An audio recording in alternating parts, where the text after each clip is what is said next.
మీ ఎలాంటి వ్యాపార ప్రకటనలకైనా వెంటనే మా ఛానల్ సంప్రదించండి. అందరికీ నమస్కారం, నేను శిరీష. ఈరోజు మనతో పాటు ఉన్నారు ప్రముఖ తంత్ర జ్యోతిష్యులు, జ్యోతిష్య రత్న, జ్యోతిష్య సామ్రాట్ చింతా రుక్మందర్ రావు గారు గురుగారితో మాట్లాడదాం. గురుగారు నమస్కారం. మాతృదేవోభవ, పితృదేవోభవ, ఆచార్య దేవోభవ. ఓం నమో మాందేశ్వరాయ నమః. గురుగారు చూస్తుండగా 2025 సంవత్సరం అయిపోయింది, నూతన ఆంగ్ల సంవత్సరం 2026లోకి అడుగు పెడుతున్నాం. సో ముఖ్యంగా ప్రతి ఒక్కరికి ఉండేదే వారికి ఎలా ఉండబోతుంది ఈ సంవత్సరం అంతా అని తెలుసుకోవాలనుకుంటారు. సో ముఖ్యంగా తులారాశి వారికి ఎలా ఉండబోతుంది అంటారు? ఈ సంవత్సరం అంతా ఎలాంటి జాగ్రత్తలు తీసుకోవాలంటారు? ఏ దైవాన్ని పూజించమంటారు? 2026 సంవత్సరం ఆంగ్ల సంవత్సరం జనవరి నుంచి డిసెంబర్ వరకు తులారాశి వారి యొక్క సంవత్సర ఫలితాలను చెప్పుకునే ముందు ఈ రాశి యొక్క ప్రత్యేకతలు కొద్దిగా చెప్పుకొని వారి యొక్క ఫలితాలు ఈ సంవత్సరంలో మాట్లాడుకుందాం. తుల రాశి అంటే త్రాసు తక్కెడ, అంటే ఏది ఎక్కువ ఉంది ఏది తక్కువ ఉంది రెండు సమంగా ఉన్నాయి లేదా తెలియజేసేది. అంటే న్యాయము అన్యాయం అనొచ్చు, భార్య భర్త అని చెప్పచ్చు. ఇట్లా అన్నిట్లో ఎక్కువ తక్కువ అన్నిటినీ సమంగా ఉందో లేదని తెలియజేసేటువంటిది ఇది. అందుకే న్యాయము అన్యాయం అని కాబట్టి న్యాయదేవ చేతిలో కూడా ఇది పెట్టుంటారు కోర్టులో. ఇక్కడ ఈ రాశిలోనే శనేశ్వరుడు ఉచ్చస్థితి పొందుతాడు. శనేశ్వరుడు అంటే ధర్మదేవత, కర్మకారకుడు. కాబట్టి ఇది ధర్మరాశి అని చెప్పచ్చు. ఇప్పుడు భార్య భర్త రెండు, ఒక వైపు భార్య ఒక వైపు భర్త, ఇద్దరు అండర్స్టాండింగ్ ఉన్నారు లేదా, ఎవరు బాగున్నారు ఎవరు బాగలేదు ఇవన్నీ తెలియజేస్తుంది. అంటే దాంపత్యాన్ని తెలియజేస్తుంది. అంటే మేషరాశి కాలపురుషుడికి 7వ రాశి. కాలపురుషుడు అంటే కాలపురుషుడు 7వ రాశి తల, మేషం తల. అట్లా వృషభం భుజములు, గొంతు భుజములు, మిథునము చేతులు, కమ్యూనికేషన్ చెప్పాను కదా. మిథునం అంటే మన చేతితో చేసే పని. కర్కాటకం అంటే చెస్టు, మరి సింహం అంటే హార్టు, కన్య అంటే కడుపు, తుల అంటే జెనెటికల్ ఆర్గన్స్, అంటే భార్యాభర్త చేసుకునే సంసారం యొక్క శక్తి ఇక్కడే ఉంటుంది. అందుకే దాంపత్యంలో ఈ తులారాశి లగ్నంలో పుట్టిన వాళ్ళకి ఎక్కువ సమస్యలు వస్తాయి. చిన్న చిన్న విషయాలకి వీళ్ళు కోపాలకు, పట్టింపులకు, పంతాలకు వెళ్ళిపోయేసి ఎక్కడికో తెచ్చుకుంటారు. తులా లగ్నం అంటే ఆటోమేటిక్ థంబ్ రూల్, వీళ్ళకు వైవాహిక జీవితంలో ట్రబుల్స్ ఉంటుందని చెప్పేయచ్చు. చిన్న విషయం కూడా అడ్జస్ట్ చేసుకోరు, చిన్న తప్పు ఉంటే కూడా అడ్జస్ట్ చేసుకోరు. పెద్దలు చెప్తే అది అంత చిన్న విషయానికి అడ్జస్ట్ చేసుకోకపోవడం ఏంది అంటారు. నాకు నచ్చదు. ఎక్కువగా సెకండ్ మ్యారేజ్ జరగడానికి, లేదు భార్యాభర్తలు దూరంగా అవడానికి, లేదా ఒకే ఇంట్లో ఉంటే కూడా వాళ్ళు దూరంగా ఉన్నంత ఫీలింగ్లో ఆ రూమ్లో ఒకరు ఈ రూమ్లో పడుకోవడానికి హెచ్చు తగ్గులు ఈ తుల అంటే. సరైన సంసార జీవితం లేకపోవడానికి అవకాశాలు ఎక్కువ. ఈ రాశిలో పుట్టి లేదా ఈ లగ్నంలో పుట్టితే ఈ ప్రభావం ఎక్కువ, రాశి కన్నా లగ్నం ప్రభావం ఎక్కువ. ఈ లగ్నంలో పుట్టి అన్యోన్య దాంపత్యంగా ఉంటే ఇంక వాళ్ళు నిజంగా భూమిపైన అదృష్టవంతులు. అంటే వీళ్ళ యొక్క దాంపత్య విషయాల్లో హెచ్చు తగ్గులు ఇటువైపు పేరెంట్స్ అటువైపు పేరెంట్స్ చూస్తూ ఉంటారు. చూడ చక్కగా ఉన్నారు, వీళ్ళెందుకు అన్యోన్యంగా లేరు అనేసి చిన్నప్పటి నుంచి వీళ్ళ యొక్క హెచ్చు తగ్గులు పిల్లలు చూస్తూనే ఉంటారు. మా అమ్మ మనని ఎప్పుడు ఏదో ఒకదానికి గొడవలు పడుతూనే ఉంటారు అని వాళ్ళు చూస్తూనే ఉంటారు. వాళ్ళ కామన్ అయిపోతాయి కొంతకాలానికి. పిల్లల కోసం కలిసి ఉందాము, పిల్లల కోసం మనం పీటల పైన వాళ్ళ పరువు పరీక్షలు ఇంపార్టెంట్ కదా, తల్లిదండ్రి ఇటువంటివన్నీ ఇక్కడే తయారయ్యేది. తర్వాత ఇక్కడ ఈ రాశి యొక్క ప్రభావం ఎలా ఉంటుంది, వీళ్ళు దీన్ని సెర్చ్ చేసుకుంటే చాలు. సింపుల్. ఇప్పుడు ఒక వాచ్ ఉంటుంది, ఒక బ్యాలెన్స్ ముళ్ళు ఉంటుంది, దాన్ని ఓపెన్ చేసి చూసి తెలుస్తుంది. చిన్న ముళ్ళే, అది పడిపోయినట్టే ఆడుతూ ఉంటుంది. కింద చూస్తే పడిపోతున్నాం అనిపిస్తుంది, కానీ 24 hours తిప్పుతుంది. దాన్ని బ్యాలెన్స్ ముళ్ళు అంటారు. సేమ్ మన మైండ్లో కూడా అలాంటి బ్యాలెన్స్ ముళ్ళు ఉంటుంది. దాన్ని మనం కరెక్ట్గా బ్యాలెన్స్ లేదు, పడిపోతే పడిపోతుంది, లేదు కంటిన్యూ చేస్తే లైఫ్ టైం ఉంటుంది. ఆ సైకలాజికల్ బ్యాలెన్స్ వీళ్ళు తెచ్చుకోవాలి. తెచ్చుకుంటే మంచి, వీళ్ళు ఎవరిని కేర్ చేయరు. ఎవరికైనా నచ్చకపోతే అది ఎవరైనా కావచ్చు, ఐక్యరాజ్యం అధ్యక్షుడు కానీ పక్కన అంటారు. అలా ఉంటుంది, అంత షార్ప్గా ఉంటుంది. మళ్ళీ తప్పు నేను చేయలేదు, నేను ఎందుకు కాంప్రమైజ్ కావాలి? ఇప్పుడు ధర్మదేవత ఏం చెప్తుంది? ధర్మంగా ఉంటుందండి. నేను ధర్మంగా ఉన్నాను, కానీ ఇప్పుడు దేశకాలమాన పరిస్థితులు అయినట్టు నటించడము, జీవించడము, పోషించడమే జీవితం. ఎవరితో నటించాలి? సమాజంతో. ఎవరితో జీవించాలి? భార్య పిల్లలతో. ఎవరిని పోషించాలి? కుటుంబాన్ని. సమాజాన్ని పోషించాలంటే అవుతుందా? కాబట్టి ఈ మూడే జీవితం. ఈ మూడిట్లో వీళ్ళు ఎక్కడ నటించాలి, ఎక్కడ జీవించాలో తెలుసుకుంటే చాలు. కుటుంబంతో, భార్యతో జీవించాలి. అన్నది మన భార్యే కదా, ఎదురుంటే మేము తిట్టలేదు కదా. అన్నది మన భర్తే కదా, ఏదో ఊరు నుంచి ఎవడో ఛార్జ్ పెట్టుకొచ్చి తిట్టలే కదా. మన భర్తనే మనం ఇంత దూరం పెట్టాల్సిన అవసరం ఏమొచ్చింది? ఇప్పుడు కొంతమంది చాలామంది అందానికి ప్రాధాన్యత ఇచ్చేస్తున్నారు. ఇప్పుడు కాళికాదేవి ఉంటుంది, ఆమె జగన్మాతగా ఆరాధిస్తున్నారు. ఆమె నల్లగా ఉంది, కూరలు చాచుకొని ఉంది, ఐశ్వర్య లేదంటారా? మనకు ఎటువంటి రూపురేఖలు ఉన్నటువంటి భార్యని ఇవ్వాలో భగవంతుడు ఇచ్చాడు. ఇప్పుడు వీళ్ళే కాదు, ఎవరైనా సరే తన భార్య తప్ప ఈ ప్రపంచంలో ప్రతి స్త్రీ పురుషుల్లాగా కనిపించే విధంగా అప్డేట్ అయిపోవాలి. ఏ స్త్రీ అయినా సరే తన భర్త తప్ప మిగిలిన పురుషులంతా ఆడవాళ్ళలాగా చూడగలిగే విధంగా అప్డేట్ అయిపోవాలి. సమస్య ఉంది. ప్రలోభాలకు ఎందుకు గురవుతారు అసలు? ఇలా ఎందుకు అప్డేట్ గారు? నా భర్త నల్లగా ఉన్నాడు, పుల్లగా ఉన్నాడు, తెల్లగా ఉన్నాడు అంటే అన్నీ చూసే కదా పెళ్లి చేసుకున్నాము. ఆ పెళ్ళైన తర్వాత కలర్స్ మారిపోతారా? మారరు కదా. కాబట్టి ఎవరి భర్త వాళ్ళకు హీరో, ఎవరి భార్య వాళ్ళకు హీరోయిన్. చూడగలిగే చూపుతో చూస్తే నీగ్రోలు కూడా అందంగా కనిపిస్తారు. చూసే విధానం తెలియకపోతే మహా అందగత్తి అయినటువంటి హీరోయిన్ కూడా నీగ్రోలాగా కనిపిస్తుంది. చూసే విధానం ఉంది. ఇది చాలా ఇంపార్టెంట్. ఇది దాంపత్య రాశి అని చెప్పాను. భర్తను ఎలా చూడాలి, ఎలా ఆలోచించుకోవాలి, భార్యను ఎలా చూడాలి, ఎలా ఆలోచించుకోవాలి. ఎటువంటి సంసారం అనేది గోప్యమైనది, అది గోప్యమైనది. దాన్ని బహిర్గతం చేసుకోకూడదు. బహిర్గతం చేయాల్సిన కొన్ని ఉంటాయి, దాన్ని గోప్యంగా పెట్టకూడదు. కాబట్టి ఈ గోప్యత పాటించాలి. అందుకే మర్మావయవాలు అని చెప్పాను నేను, జెనెటికల్ ఆర్గాన్స్ అని చెప్పాను. బట్ మనం బహిర్గతం చేసుకుని తిరుగుతారు ఎవరన్నా? ఇంతే, రహస్యం కూడా అంతే. సంసార ధర్మం అనేది అది గోప్యంగానే ఉంటుంది, దాని ఫలితం బహిర్గతం అవుతుంది. మంచి సంసారము, సంతోషము, పిల్లలు అంతా బహిర్గతం అవుతుంది. కాబట్టి ఈ రాశిలో ఎంతో అందుకే ధర్మదేవత ఇక్కడ ఉంది. ధర్మదేవతను మించిన దేవతలు ఎవరున్నారు? బ్రహ్మ, విష్ణు, మహేశ్వరుడు కూడా ఆ ముందు చేతులు కట్టుకోవాల్సింది. తప్పు చేస్తే ధర్మదేవత ముందు వాళ్ళు కూడా చేతులు కట్టుకోవాల్సింది. ధర్మానికి ఎవరైనా అతీతులు కాదు.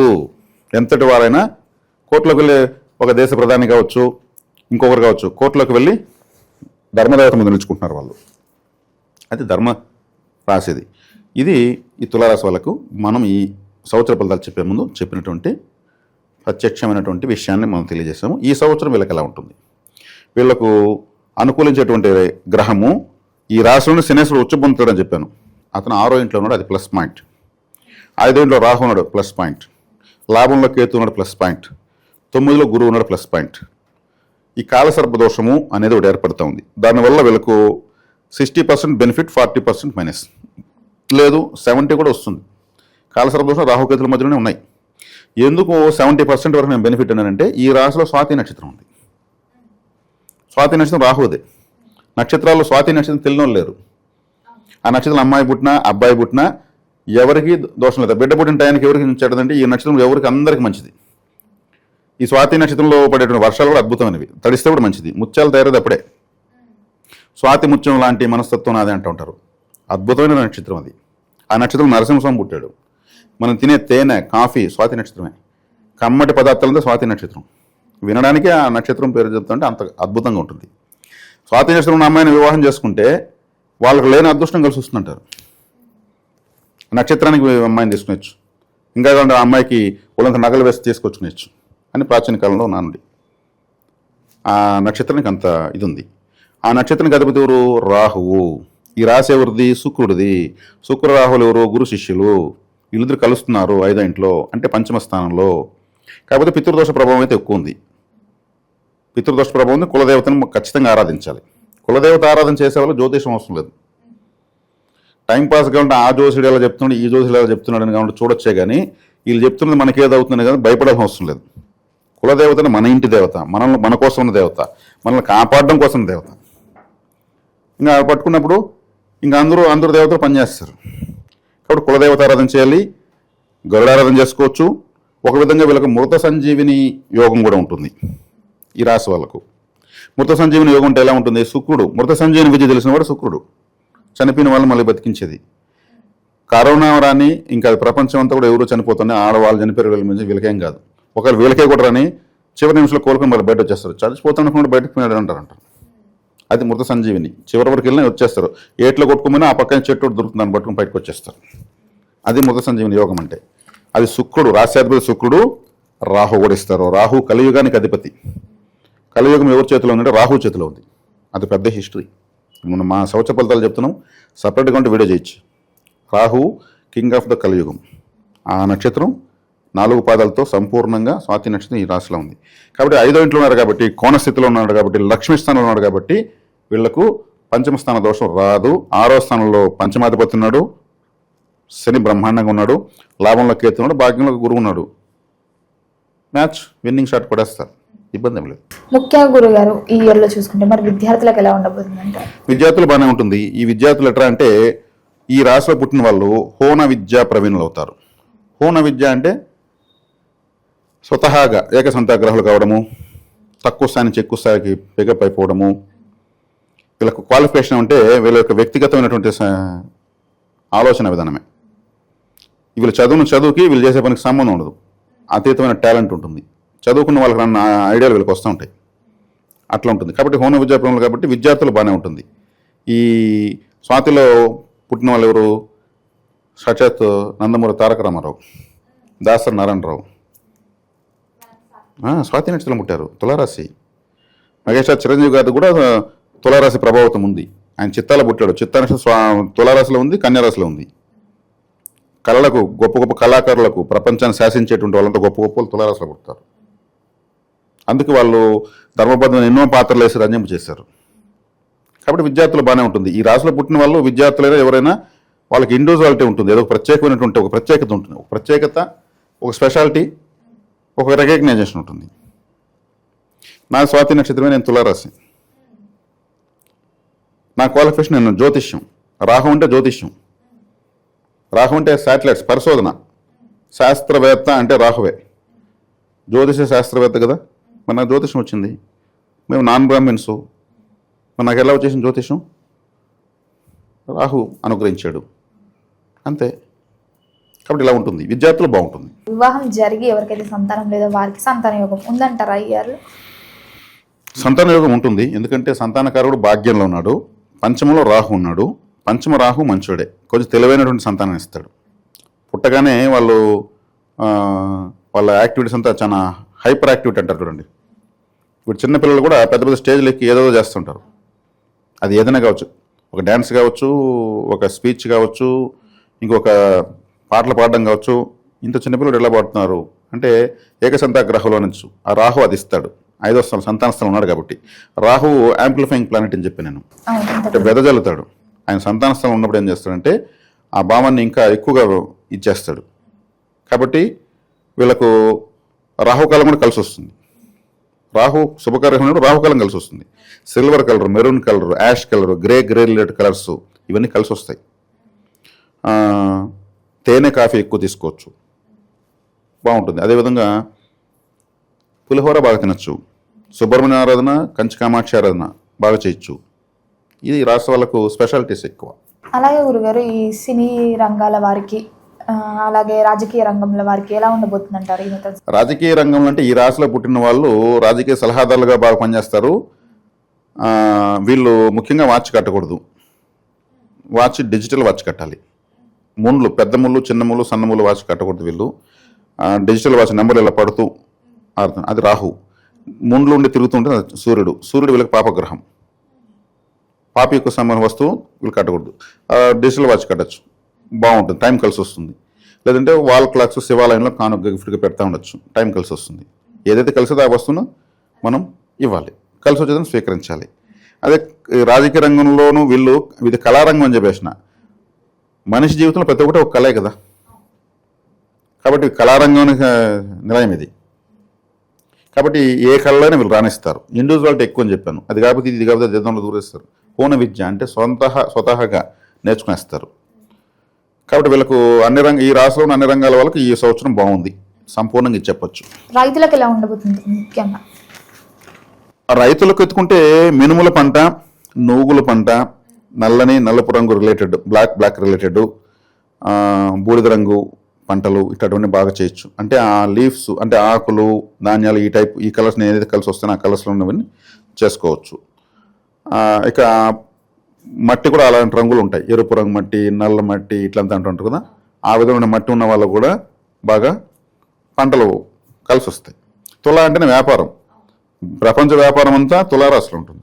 కాబట్టి వీళ్ళకి వ్యాపారస్తులకు బాగుంది. బాగుంది, చక్కగా ఉంది. గురుగారు ముఖ్యంగా చూసుకుంటే మరి ఈ ఇయర్ మొత్తం బాగుండాలంటే ఏ దైవాన్ని పూజించమంటారు, ఎలాంటి పరిహారాలు చేయొచ్చు అంటారు? వీళ్ళకు రాశ్యాధిపతి శుక్రుడు యొక్క ప్రభావం ఎక్కడ ఉంటుందంటే తిరుచానూరు పద్మావతి అమ్మవారు అన్నారు కదా, అక్కడ శుక్రగ్రహ ప్రభావం ఎక్కువ ఉంది.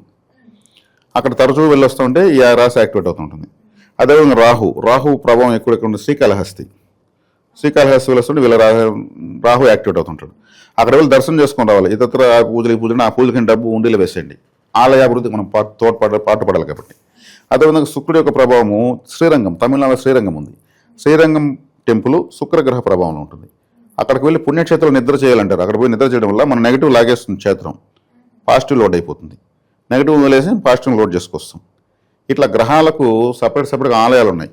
తిరుమల చంద్రుడు, రాహుకేతులు కాళహస్తి, శుక్రుడు తిరుచానూరు, బుధుడు మదురై, కుజుడు అరుణాచలము, ఇంకెవరున్నారు, శనేశ్వరుడు తిరునల్లారు, ఇంకెవరున్నారు మనకు మిగిలినారు, చంద్రుడు వచ్చేకాడికి తిరుమల చెప్పేస్తాం. రవి వచ్చేకాడికి మనకు నంజాల అంటే మహానంది యాగంటి.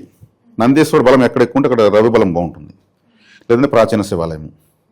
ఇవి నవగ్రహ యాక్టివేషన్ పాయింట్స్. ఎవరికి ఏ గ్రహం అనుకూలమో ఆ గ్రహానికి ఇప్పుడు నేను చెప్పాను కాబట్టి ఆ గ్రహానికి సంబంధించిన టెంపుల్కి వెళ్ళి అక్కడ ఎక్కువగా బ్రీతింగ్ చేసి ఉండి స్పెండ్ చేసి రావడం వల్ల నెగిటివిటీ పోతూ ఉంటుంది. ఆ టెంపుల్కి వెళ్ళి వచ్చినప్పుడు నాకు మంచి జరుగుతుంది అంటారు. అదే సీక్రెట్. ఇది గురుగారు ఓవరాల్గా 2026లో తులారాశి వారికి ఎలా ఉండబోతుంది, ఇలాంటి జాగ్రత్తలు తీసుకోవాలి, ఏ దైవాన్ని పూజించాలో తెలియజేసినందుకు ధన్యవాదాలు.